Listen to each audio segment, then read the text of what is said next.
Claro, una IP propia me parece que es mucho más difícil que cuando te mandan a ti a hacer algo. ¿Qué problema es eso? Que uno no, o sea, dos personas para darse a conocer en un mundo tan competido no es garantía de éxito, por decirlo así. Es muy difícil nosotros de decirle, vea, compre nuestro jueguito que vale 20.000 pesos y ellos ven el juego y lo primero que ven es que es feo.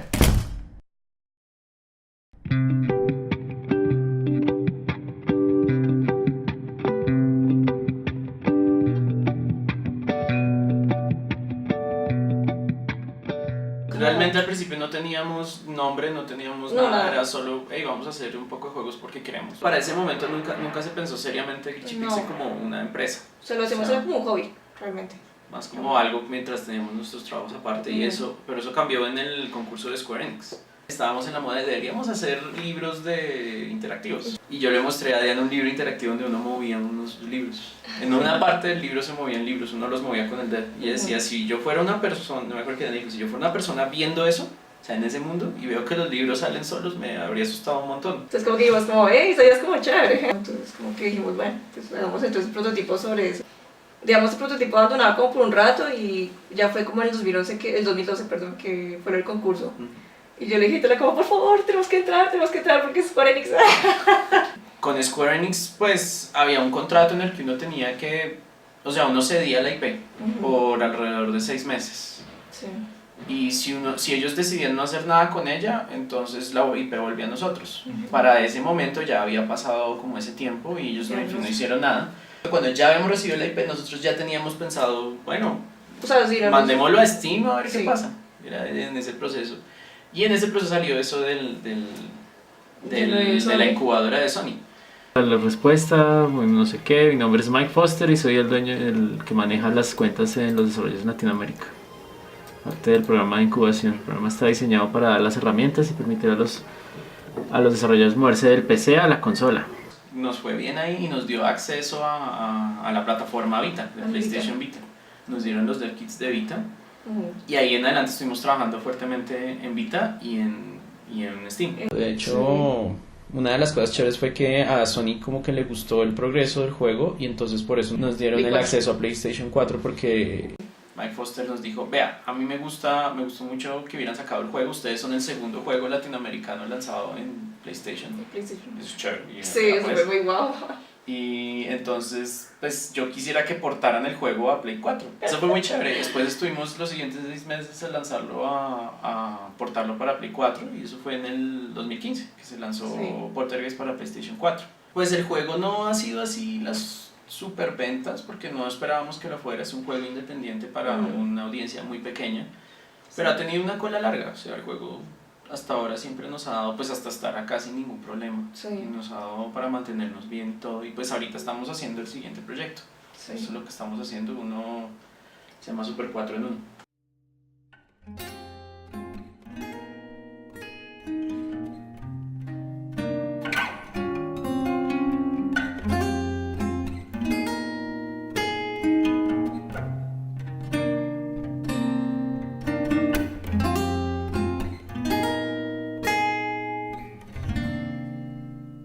Super 4 en 1 es básicamente una colección de 4 juegos arcade pequeños que ocurren todos en una misma historia a lo largo del tiempo. Dependiendo de cómo juegues un juego, de la manera que lo juegues, las decisiones que tomes en un juego pues van a cambiar y los otros juegos van a ser afectados por esas decisiones que tú estás tomando. Mondongo Wars es el del perro, Little Crown es de la reina, Interesante es del bichito de la sombra. Y uno que no creo que nadie ha visto, se llama Kiri Starcatcher.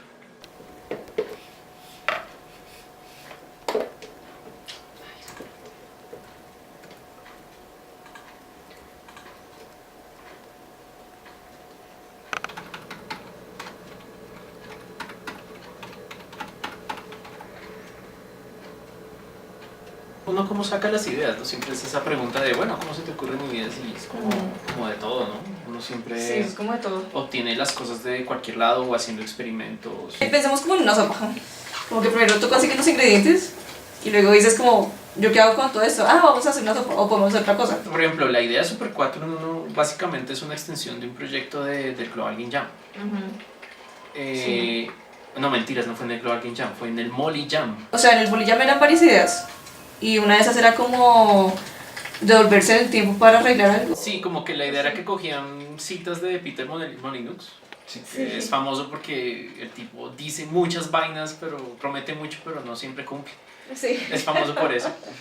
Entonces una de esas es como, yo a veces me quiero arrepentir y quisiera devolverme en el tiempo 15 días para cambiar las cosas que hice mal. Entonces dijimos, vamos a hacer un juego usando esa frase. Un juego que nosotros hicimos, se llama Time Trial Night. El juego empieza con que está destruido todo, con la bomba nuclear. Entonces uno empieza como en ese lugar todo desolado y uno encuentra una máquina del tiempo. Entonces la máquina le dice como, tienes que volverte para arreglar todo para que esto no ocurra. Entonces ahí es cuando empieza el juego y tú tienes que hablar con muchas personas y arreglar como ciertas cosas, obtener objetos, ítems y otras cosas para poder arreglar como todo ese futuro, de hecho, para que no se dañe el futuro, por decirlo así. Realmente la reina es como una especie de sucesor espiritual de Time Trial Night. La historia de ella es que ella es una reina que la quitaron del trono. Ok. Entonces ella va a recuperar su trono. Este es como el que comanda a estos chiquitos. Entonces, la idea es que está como que como la reina la destronaron, necesita recuperar su trono. Entonces, necesita buscar la ayuda de seres que están en el bosque donde fue desterrada. Y este es uno. Pero pues el problema es que este bicho es como complicado. En Little Crown pues la corona es muy importante y la luz es muy importante. Es un juego Sí. que usa luz todo el tiempo. Sí, Y decidimos que la corona era una fuente de luz. sí, la idea de la corona es que es como un objeto que es como muy codiciado por todos los personajes dentro de los juegos. Y eso sí está unificando como todo, sí hay como un hilo conductor, Ujú. parecido a lo que ocurre en El Señor de los Anillos, en Silmarillion, que todo el unificador es el Silmarillion, sí, pero Ujú. es algo así, más o menos la corona. Y eso era lo difícil de Super 4 en 1, hacer el momento a momento de no solo un juego, sino de 4 juegos que tengan una base parecida y que todos compartan la metanarrativa que tiene que tener al estilo de Time Trial Night, esta narrativa que ocurre a lo largo del tiempo. Y siempre uno se demora. Y son cosas que uno experimenta y nadie ve.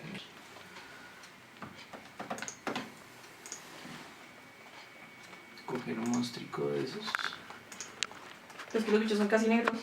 Sí, pero Sí. les cae la luz y se ponen como grises. Ah, ok. Quitarles el normal mapa, a ver.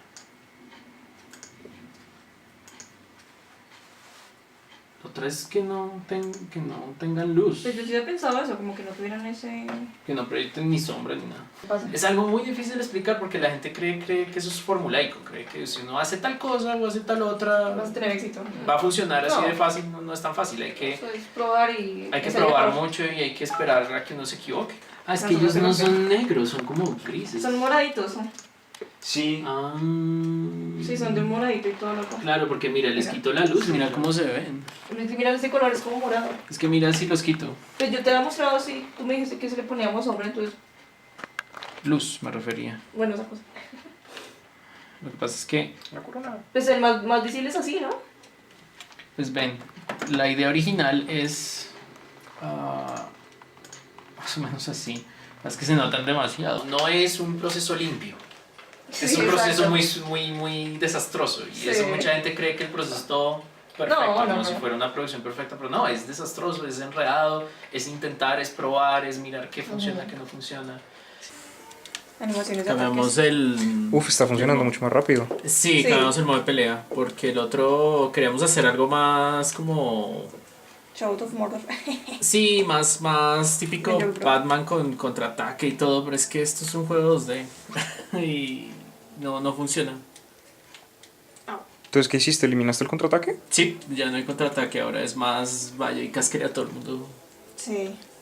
Se veía extraño porque tocaba como cuadrarlos para que el contraataque coincidiera bien y se veía, no se veía bonito como en 3D, porque en 3D como que lo interpolan, aquí le toca a uno hacerlo de repente, no sé.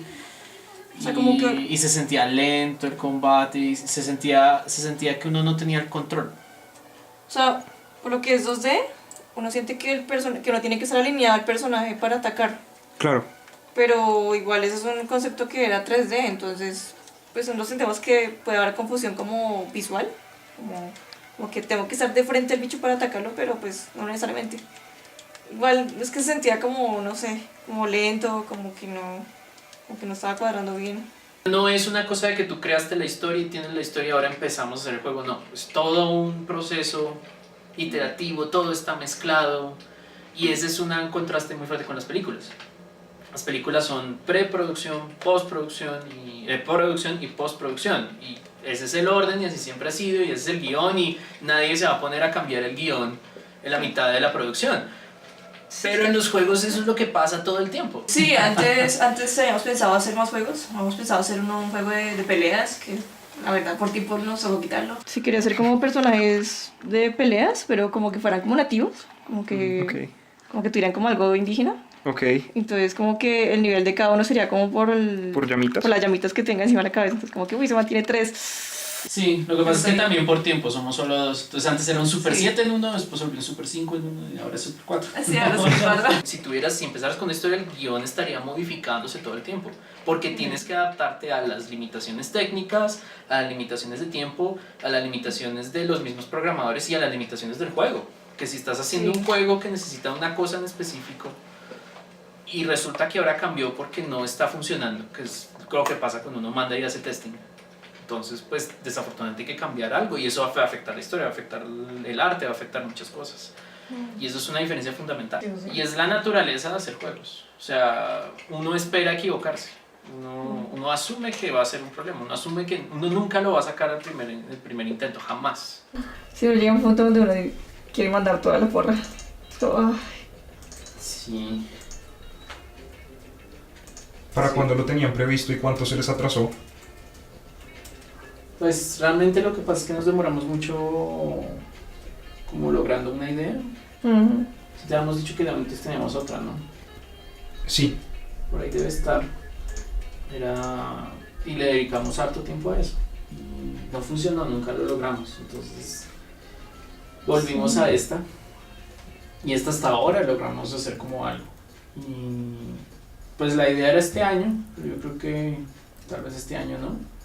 Sí, yo creo que eso está como demorado.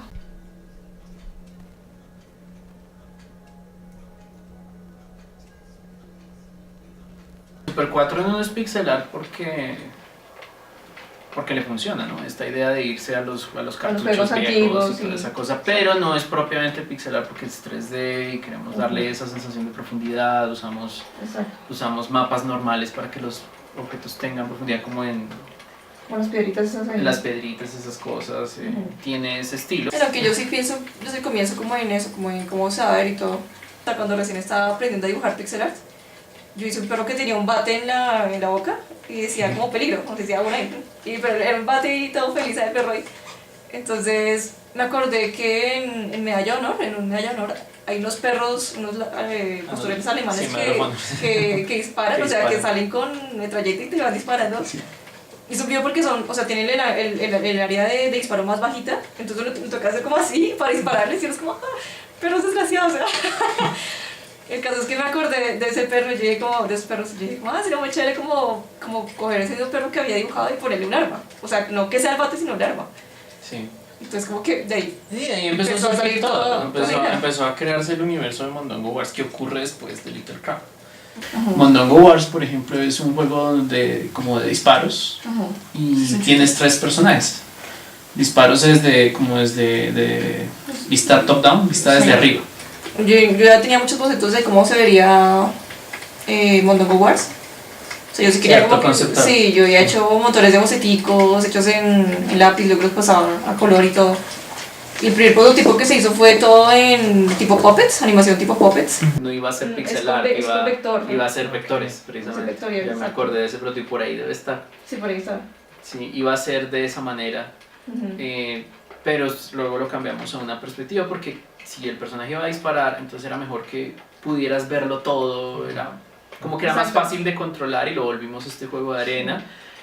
Y entonces uno empieza a crear las mecánicas y uno se da cuenta, ok, este juego de arena tiene, pues se está volviendo una arena. Entonces yo me acuerdo que le decía a Diana, ven, vamos a hacer esto como por secciones, como sección 1, sección 2, sección 3, y el segundo nivel es estas secciones, y el orden no era tan importante, sino como la claridad de la arena cuando uno estuviera en ella. Es reminiscente a esos juegos arcade, ¿no? Que vas por nivel. Sí, exacto. Nivel 2, solo que no es tan obvio nivel 1, nivel 2, sino vas avanzando. Sí, Sí, se dio. No, Sí, es cierto. estábamos pensando en simplificarlo al máximo posible. A mí me cuesta mucho sacar esta mecánica. Porque uno dice, sí, chévere la idea grande, pero ¿qué es lo que vas a hacer todo el tiempo? Y esto pues se ve muy tonto, pero creo que siempre nos costó lograr obtener este estilo de mecánica. La diferencia, por ejemplo, aquí y con la princesa, el de Little Crown, que es el otro juego, va a ser que ella ataca de cerca. O sea, ya son un montón de frames ahí. Sí, claro. ¿Cuántos frames alcanzas a tener en toda la animación de los 3 ataques de la reinita? Para cada animación de ataque, por lo menos son entre 8 a 10 más o menos. Uy, son hartos. Sí, pero no son tanto en comparación con otra gente que hace como 60. ¿Qué cosa? Sí, hay unos animadores que hacen un montón de animaciones que uno queda como de frames ahí. Uy, se me lo el combo. Pero bueno, por lo menos este tiene como alrededor de unas 10 más o menos. Ok. Sí, no son tantas. Y ella pues tiene una espada, ataca de melee y los enemigos van a ser distintos. De hecho, la estructura de ella no va a ser, si ves que este es como misiones con arenas. Sí, exacto. El mundo de ella ya empieza como en un sitio central y luego va a pedir como ayuda a unos sitios alrededor de ese sitio y hay como un ataque final que uno lo puede hacer cuando uno quiera.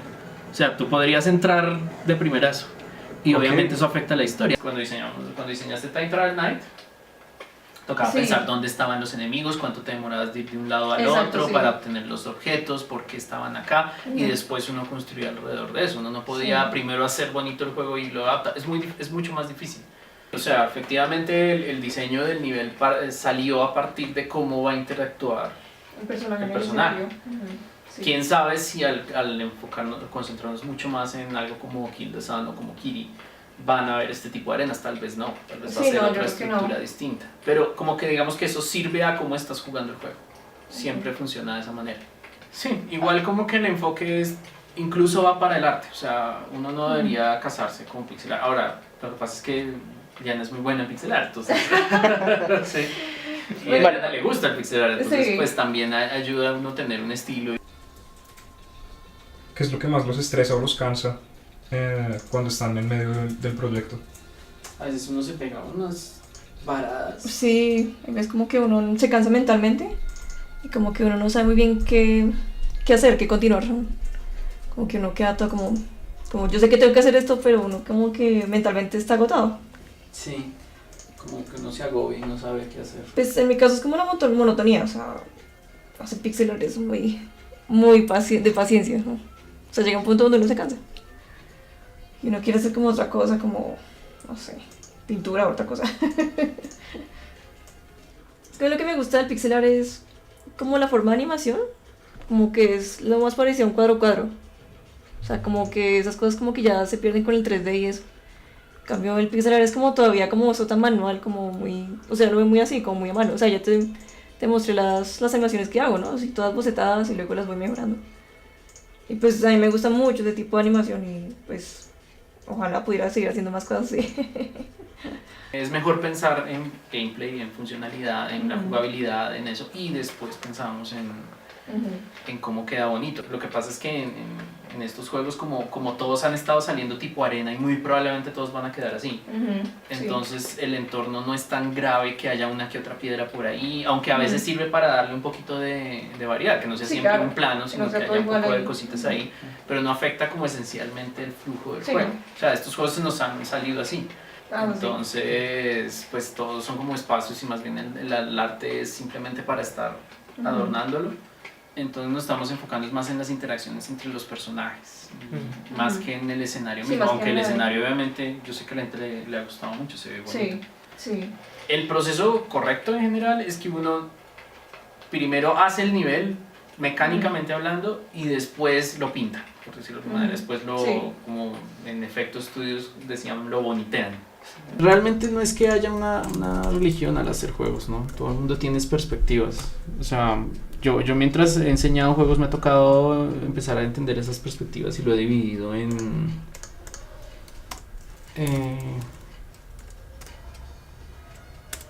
como en escuelas, por decirlo de alguna manera. Hay una persona que se llama Sid Meier. Sid Meier fue el que creó Civilization, que dice un juego que es una serie de decisiones interesantes. Y yo creo que mucha gente aspira a eso. Una película te puede poner una pregunta, pero el actor o el personaje en la historia es el que decide. Ah, él decidió eso. ¿Sí? Puedes estar de acuerdo o en desacuerdo, pero él decidió eso. Todos los juegos te ponen a ti a tomar esa decisión. Y eso es algo que solamente los videojuegos lo pueden hacer. Ese es el problema que siempre ha habido entre el control del autor versus el control del jugador. Se vuelve más un performance, por decirlo de alguna manera. Sí, el performance cuenta con la interacción del público. Espera que el público reaccione. No, yo creo que el performance más triste del mundo es un performance donde el público no interactúe. Más o menos se parecen los videojuegos a eso. Tú necesitas que el jugador te hable y tú le respondes. Pero el jugador al fin y al cabo es el que decide, es el que va a tomar las decisiones principales. Hay como diferentes aproximaciones para hacer juegos. Hay gente, y es muy común en Latinoamérica y en Colombia, que digan, para empezar a hacer un juego hay que hacer una historia. Y entonces, nosotros no pensamos en nada de eso. Es lo último que pensamos, de hecho. Yo pienso en imagen y sensación, como yo quiero que se vea así para transmitir esto. Y te digo esa idea, y tú es como, ¿pero yo qué hago? Básicamente yo siento que mi trabajo es como coger eso y volverlo momento a momento a la hora de coger el control y jugar. Yo creo que por eso no pensamos en historia, porque nuestros enfoques son así. El cuento no va a ser tanto jugarlo y acabarlo, sino encontrar todas las posibilidades de historia que puedes hacer dentro de ellos con decisiones muy sencillas. Sí, cosas como que alguien viva, o que alguien muera, o que encontraste un ítem, o que encontraste un hueco, un secreto, alguna cosa así. Sí, nada muy complicado. Si tú pierdes en Little Crown, en Mondongo Wars, que es el juego siguiente, lo más probable es que nunca refieran al reina, sino tal vez al rey que le ganó. Ese tipo de detalles. Eso es como lo que hace que sea más interesante. Si tú ganas con ella, entonces claro, ahora sí van a hablar de la reina, no del rey. Que le quitó el trono a ella. Pero igual también, o sea, yo quiero meterle como un componente moral, como de que como si fueras un personaje que diga, oiga, destruir el planeta al lado, que esos mares vinieron aquí a hacer destrozos, y llegas allá y como que el lugar es como todo, como que la gente es súper querida. Todo depende de lo que hace en el último juego de Kiri. Kiri Starcacher es como es como el estabilizador de las historias. Él es como un explorador espacial que va recolectando cosas del mundo y casualmente llega a ese planeta y él tiene una especie de Galactus tierno detrás. Entonces él simplemente ve si cree que esto vale la pena o no.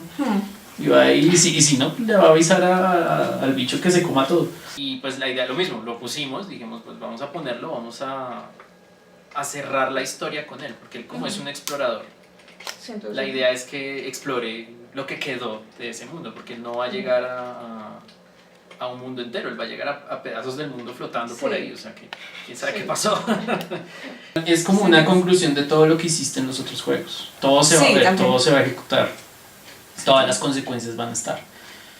Igual, es que esa es parte de la idea. Por ejemplo, el juego anterior a ese se llama Kill the Sun.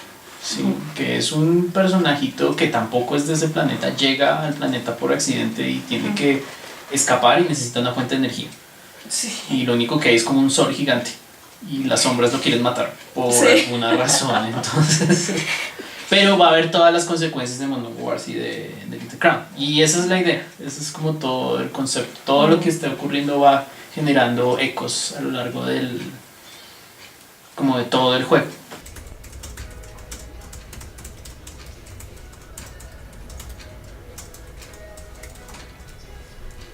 Ahora, la cuestión es que estamos mezclando esa sensación de esos juegos que no entiendes porque tienen un idioma extraño, pero aún así te las arreglas para jugar. Más la idea de que son juegos piratas metidos todos a la fuerza en un solo cartucho, sumado a la idea de Time Trial Night. Sí. Porque la idea era, cojamos Time Trial Night y hagámoslo muy grande. Y llegamos a pensar en un momento hacer un solo juego. Pero creo que la idea es más bonita que sean varios juegos porque podemos dividir el mundo en eras. Sí, porque un juego en una era no podrías como hacerlo avanzar, en cambio no solamente lo puedes hacer avanzar, sino le puedes cambiar la mecánica de juego. Y le puedes como decir, es otro juego ubicado en el mismo universo. Es como cuando haces estas secuelas de juegos, ¿no? Que ocurren antes, después, que no sé qué, las precuelas, Sí, no sé qué. pues. Es la misma idea, pero ubicándolo en juegos completamente distintos en mecánica, pero que conservan la misma historia, el mismo concepto. Es como el método Gumball. ¿Método Gumball? Ah, ese como reciclar cosas. O sea, los que no conocen Gumball es una serie animada que tiene un montón de personajes de muchos estilos. El creador le preguntaron por qué si hace si él decía, eso es un montón de personajes que yo tenía rechazados. Para películas, para propagandas, para Sí. ilustraciones, cosas que nunca usó. Entonces decidió cogerlos y pegarlos todos en uno solo. Sí, es Algo así. Aunque yo creo que Poltergeist, pues gracias al premio fue que pudimos sacarlo, porque si no... Sí, no, creo que no habría podido haber sido de otra manera. Sí, es muy jodido. O sea, para nosotros no era garantía de que fuéramos a ganar plata. O sea, necesitaríamos como un publisher muy grande que nos apoyara y le metiera Exacto. como fuerza al merchandising, o digo, a lo que es el Marketing. propaganda del juego para que pudiéramos ganar algo. Y nosotros no teníamos ese acceso, no tenemos todavía ese acceso. Sí, nosotros no tenemos esa capacidad, somos dos personas. Estamos buscando si alguien nos da plática. Sí, Estamos repitiendo lo que hicimos con Poltergeist. Sí. Es que en esa época era mejor autopublicar porque es que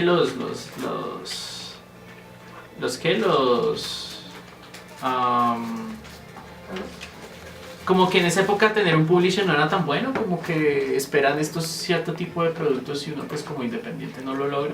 Entonces ahorita ser visible es muy difícil. Ahorita lo importante entonces es ser visible. Porque uno puede hacer un buen juego, pero si no te lo ve nadie es difícil. Estamos hablando con un man, pues no hay nada seguro, pero trabajo en Namco. Y el tipo ahorita está como en una publicidad independiente. Estamos viendo a ver si algo pasa, ¿no? Y pues lo conocemos de hace rato. Cuando estábamos trabajando en Poltergeist, él vino con los que nos entregaron esto de Sony. Y pues no sé, como que le gustó lo que hacíamos y nos había propuesto publicar Poltergeist, pero es que para ese momento ya estaba como muy encima Sí, estaba súper encima. la entrega y pues queríamos entregar nosotros porque uno siempre quiere aprender a hacer todo el proceso solo para entender uno qué es lo que implica. Claro. Pero igual como que se quedó con la impresión de nosotros y hasta ahora nos volvió a escribir hace muy poco.